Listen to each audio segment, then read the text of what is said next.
استعدوا، الليلة سنذهب في رحلة.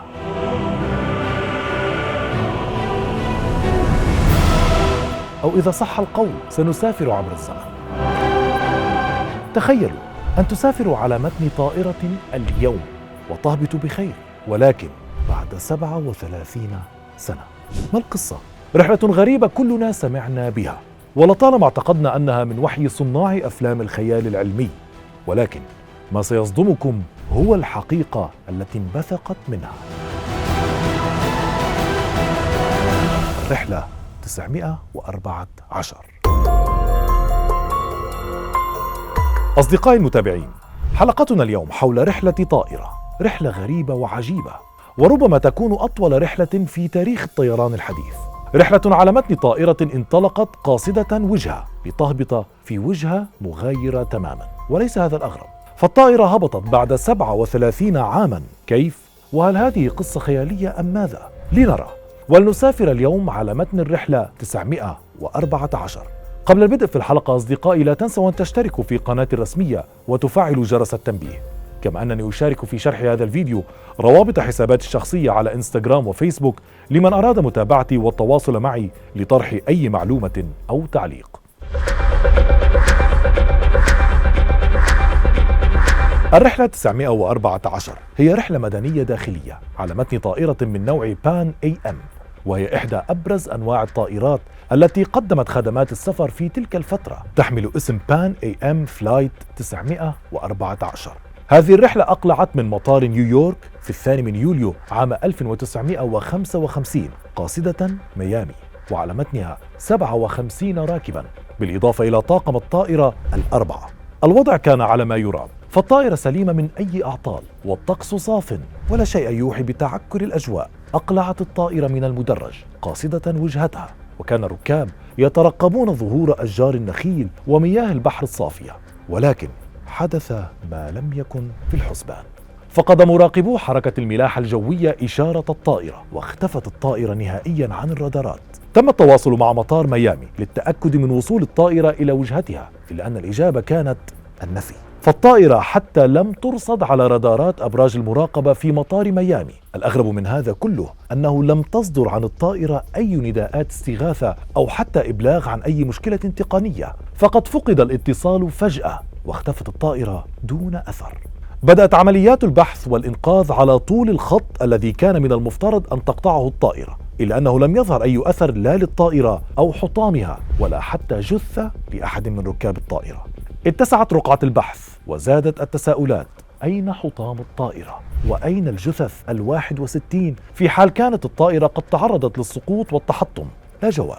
فبعد البحث الذي استمر لأكثر من 3 أشهر لم يتم العثور على قيد أنملة من أي شيء يتعلق بالطائرة أو ركابها، لتصل السلطات إلى خلاصة مفادها أن الطائرة سقطت في البحر وغرقت مع ركابها في بقعة لا يمكن لفرق الإنقاذ الوصول إليها. وحصل ذوي الضحايا على تعويضات من شركة الطيران المسؤولة ليقفل بذلك ملف القضية. انتظروا، هل تظنون أن القضية انتهت؟ إذا أنصتوا جيدا. في صباح 9 سبتمبر من العام 1992 كان مراقب الملاحة الجوية خوان دي لاكورتي يقوم بعمله المعتاد في برج المراقبة التابع لمطار كاراكاس في فنزويلا. عندها ومن دون سابق إنذار ظهرت بقعة سوداء فجأة على شاشة المراقبة دون أن تظهر قبل ذلك على شاشة الرادار. ظن خوان في بداية الأمر أن هناك عطلا في الجهاز، إلا أن البقعة أخذت تتحرك باتجاه المطار حتى رآها خوان وفريقه بوضوح. المفاجأة كانت أن هذه البقعة لم تكن إلا طائرة، وليست أي طائرة، بل طائرة من التصاميم القديمة التي اعتمدت في الخمسينات والستينات. وفورا التقط خوان إشارة من الطائرة. هذه الإشارة كانت عبارة عن سؤال وجهه كابتن الطائرة إلى برج المراقبة. السؤال كان: أين نحن؟ طلب خوان من الكابتن أن يعرف بنفسه قبل أن يجيب عن سؤاله لتأتيه الإجابة كالصاعقة. أجاب الربان بالتالي: نحن الطائرة بان أمريكان إيرويز، الرحلة رقم 914 القادمة من نيويورك والمتجهة إلى ميامي، وعلى متنها 57 راكبا و4 من أفراد الطاقم. دهش الأمر خوان وفريقه، فأولا تعريف الطائرة ورحلتها يتشابه مع تقارير كانت تحدثت عن اختفاء طائرة بنفس المواصفات منذ 37 عاما دون التمكن من العثور على أي أثر لها. ثانيا، الطائرة انحرفت بمسار خاطئ بنحو 1800 كيلومتر عن مسارها الأصلي. سأل أخوان الربان إن كانوا قد واجهوا أي مشاكل في الهبوط أدى لهذا اللغط الكبير، فكان الجواب النفي. أعطى أخوان الربان الإذن بالهبوط، وبالفعل هبطت الطائرة، ليتفاجأ أخوان بمدى قدمها وقدم المحركات فيها. بعد هبوط الطائرة قدم الربان تقريرا صدم كل من سمعه، فقد أفاد الربان أن الطائرة كان من المفترض أن تهبط في مطار ميامي في تمام الساعة 9:55 صباحا في 2 يوليو من العام 1955. بعد أن استفاق أخوان من صدمته، طلب من فرق الإغاثة أن تتجه إلى الطائرة للمساعدة في احتواء صدمة المسافرين والطاقم. عند إخبارهم بالتاريخ، توجهت فرق الإنقاذ إلى الطائرة، وبحسب التقارير فإن الفرق على الأرض تمكنت من رؤية وجوه المسافرين الذين بدورهم تسمروا على النوافذ مدهوشين بما يشاهدونه. عندما رأى أخوان أن جميع الأمور أصبحت تحت السيطرة، قام بإبلاغ الكابتن أنهم في كاراكاز فنزويلا، وأن اليوم هو 9 سبتمبر من العام 1992. ما أن أنهى أخوان رسالته حتى سمع عبر الراديو صوت الربان مذعورا يصرخ يا إلهي، والمسافرين يصرخون مذعورين بعد سماعهم بالعام الذي هبطوا فيه. عند سماعه للصراخ طلب أخوان من فرق الإنقاذ التدخل لتهدئة المسافرين، إلا أن ما لم يكن بالحسبان قد وقع، فقد طلب الكابتن عبر الراديو التالي: لا أحد يقترب، نحن مغادرون الآن. وبالفعل دارت محركات الطائرة وعبرت طريقها نحو المدرج وانطلقت في السماء. لم يأبه الربان بحسب إخوان بأي من معايير السلامة، وحتى لم ينتظر إذن الموافقة على الإقلاع.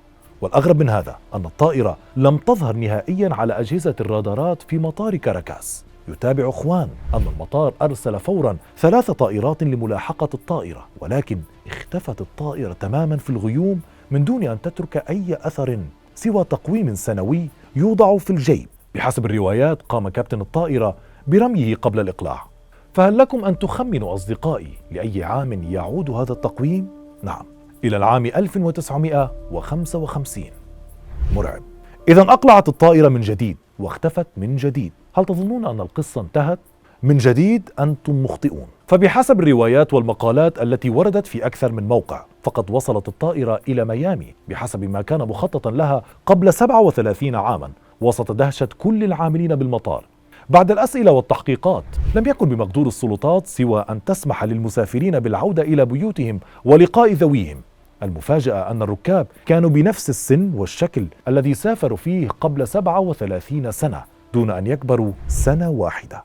أما طاقم الطائرة والمسافرين فلم يجيبوا على أي سؤال سوى أنهم كانوا في الطائرة متوجهين من نيويورك إلى ميامي في العام 1955. إلى هنا انتهت القصة دون أي توضيح من السلطات الأمريكية والفنزويلية على حد سواء. وبدأت التساؤلات بالظهور مع انتشار القصة على وسائل الإعلام والتواصل الاجتماعي بكثرة. هل فعلا حدثت هذه الحادثة؟ وإن كان صحيحا، أين كانت الطائرة طوال 37 عاما؟ وكيف لم يؤثر عامل الزمن على المسافرين والطائرة على حد سواء؟ بدأت الأبحاث والتحاليل تصدر في محاولة لفك لغز هذه الحادثة، وقد تنوعت الفرضيات، إحداها قد لا يصدقها البعض منكم. لنرى.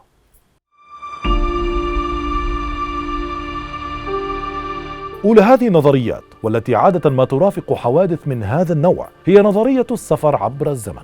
فبحسب مقالة نشرت في موقع بلين أند بايلوت ماجازين، فإن هذه الطائرة قد تكون عبرت عبر نفق زمني أو ثقب دودي أدى إلى سفرها 37 عاما وهبوطها في كاراكاز فنزويلا بدلا من ميامي، ومن ثم عودتها من ذات الثقب إلى ميامي. هذه النظرية طبعا لاقت اعتراضا شديدا، لأنه بالمبدأ لا دليل على صحة السفر عبر الزمن أو الأنفاق الزمنية. وبحسب المعارضين لهذه النظرية، فلو فعلا أن الطائرة عبرت خلال نفق زمني أو ثقب دودي أوصلها إلى فنزويلا بعد 37 عاما ومن ثم عادت من نفس الثقب، كان الأحرى أن تصل إلى ميامي بنفس السنة، أي 1955، وليس بعد 37 سنة. فالأمر ليس منطقيا. النظرية الأخرى، والتي طالما ارتبطت بحوادث الطيران، هي مثلثنا الشهير مثلث برمودا.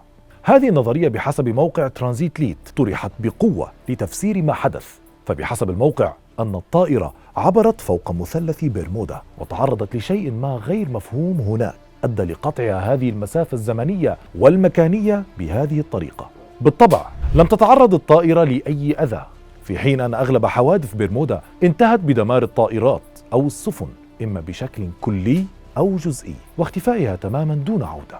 ولم يتم التبليغ عن حدوث أمر مشابه في الحوادث التي تناولت برمودا. أمر غريب حدث إذن، لابد من إدخال أصدقائنا الفضائيين في الأمر. فالمؤمنون بأمر العوالم الأخرى في الفضاء ربطوا الأمر بأن الطائرة قد تم خطفها من قبل الفضائيين، بل وقاموا بمحاولة لربط ظهور أطباق طائرة في نفس وقت اختفاء الطائرة، إلا أن المحاولات بالطبع باءت بالفشل، ناسفة الأمر من أساسه. المصدقون لنظرية المؤامرات الحكومية ادعوا أن الأمر هو إحدى تجارب الحكومة الأمريكية، وربطوا الأمر تحديدا بمنطقة مشهورة بغموضها أنتم تعرفونها، أليس كذلك؟ نعم، المنطقة 51 الشهيرة، والتي تناولناها سابقا في إحدى حلقاتنا. بالطبع النظرية كغيرها من النظريات لم تجد تأييدا، وبالأخص أن موضوع هذه المنطقة ما زال غامضا ومثيرا للجدل ما بين تصريحات الحكومة وآراء المؤيدين. إذن من أين أتت القصة؟ وما هو السر؟ اسمعوا التالي. بعد الكثير من التحقيقات والمحاولات الحثيثة للكشف عن ملابسات الحادثة، ظهر ما يمكن اعتباره التفسير المنطقي الأبرز لما حدث، حيث أفادت التقارير أن أول ذكر لهذه الحادثة قبل انتشار خبرها بهذا الشكل الكبير كان من خلال مقال لجريدة تدعى ويكلي وورد نيوز. هذه الجريدة أنشئت عام 1979 على يد جينيروسو بوب. هذه الجريدة استمرت بالطباعة باللونين الأبيض والأسود، وقد اشتهرت بأنها عرضت أكثر من موضوع خال من المصداقية، وعلى الرغم من هذا حظيت هذه الجريدة بانتشار واسع، وقد احتلت بعض مواضيعها الصدارة فيما يخص الأمور التي يقرأها الأمريكيون، منها بات بوي، إليينز، وموضوع حلقتنا الرحلة 914. هذه الجريدة استمرت كجريدة ورقية حتى عام 2007، حيث توقفت لمدة 2 قبل أن يعاد إصدارها كجريدة رقمية عبر الإنترنت.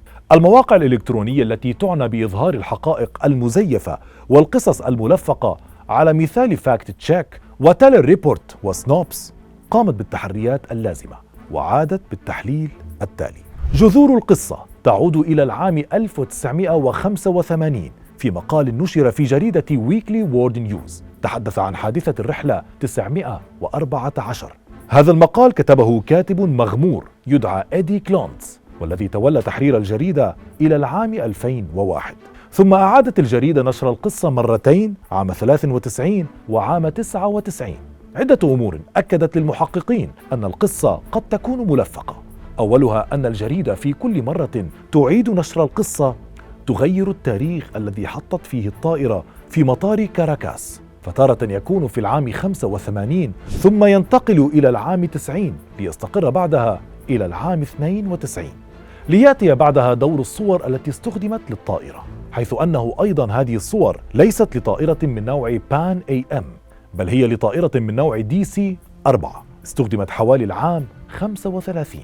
هل تذكرون مراقب الملاحة الجوية خوان دي لا كورتي الذي كان له الدور الأبرز في القصة والذي تحدث مباشرة مع كابتن الطائرة؟ حسنا، بالطبع كان لابد من إبراز صورة لإضفاء المصداقية على الموضوع، إلا أن الجريدة قامت بتغيير صورة خوان في كل مقال، ما عزز من فرضية أن القصة من خيال الكاتب. أكمل المحققون تحقيقاتهم وتمكنوا من الوصول إلى سجلات الطيران المدني الأمريكي، ليتفاجأوا بعدم وجود ذكر لهذه الرحلة بالسجلات الخاصة بالتحقيقات حول حوادث الطيران ما بين عامي 34 و65. ومع هذا بقي الجدل قائما، وخصوصا عند شيوع خبر التقويم العائد للعام 55، والذي أكد البعض وجوده بينما نفى البعض الآخر، والتحقيقات لم تستطع إثبات صحة خبر التقويم من عدمه، لتبقى كل الفرضيات قائمة بخصوص أغرب رحلة في تاريخ الطيران، الرحلة 914.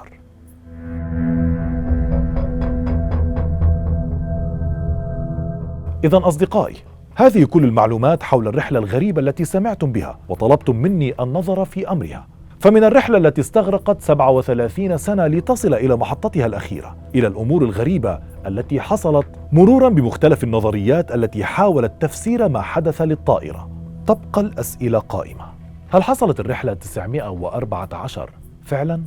وهل من المعقول أن يكون السفر عبر الزمن وما يرافقه من مصطلحات حقيقة، وهذه الرحلة خير دليل عليها؟ ماذا عن الفضائيين ونظريات المؤامرة ومثلث برمودا؟ أتصدقون أن أحدها قد يكون السبب باختفاء هذه الطائرة ل37 عاما؟ وماذا عن الجريدة التي يقال أنها لفقت الأمر برمته؟ هل يعقل أن يصل الهوس بالشهرة إلى حد تلفيق مثل هذا الخبر الغريب بطريقة تثير الرأي العام والاستهزاء بعقول القراء ونشره أكثر من مرة؟ وماذا عن التقويم العائد للسنة التي اختفت فيها الطائرة؟ هل هو الآخر قصة مخترعة أم أمر واقع؟ وأخيرا أصدقائي، ماذا عنكم؟ إن كنا نتكلم في عالم الخيال أو الواقع، خصوصا اليوم في ظل ما ينتشر على مواقع التواصل من أشخاص يدعون أنهم في أزمنة أخرى، إما في المستقبل أو في الماضي، هل تظنون حقا أن بعض الحكومات تخفي عنا تجارب غامضة نتائجها لا يصدقها عاقل؟ لا أحد يعلم.